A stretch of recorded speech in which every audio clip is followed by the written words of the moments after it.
Snack skin print nail art day 11 আজকে এই nail আর্টটা কীভাবে করলাম তার ফুল টিউটোরিয়ালটা তোমাদের সাথে শেয়ার করব।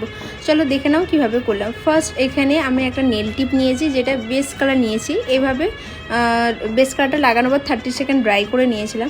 দেন এখানে ব্লোমিস জেলস নিয়েছিলাম, যেটা হলো সিলসে ভালোভাবে লাগিয়ে নেওয়ার পরে এখানে কিন্তু কোনোভাবে ব্লোমিস জেল লাগালে আমরা ড্রাই করব না।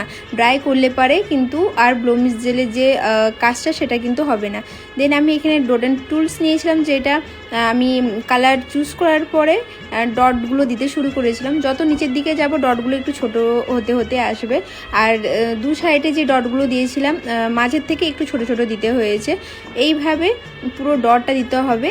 দেন আমি যে কালারটা তুলছি সেটা কিন্তু জাস্ট ডিপ করে তুলছি না, ওটা কিন্তু ডট অ্যান্ড টুলস দিয়ে কালারগুলো নিয়ে তুলছি, মানে টেনে তোলা হচ্ছে। কারণ যতক্ষণ না কালার না তুমি ব্লোমিস জেলে বসাবে কালারগুলো স্প্রেড হবে না।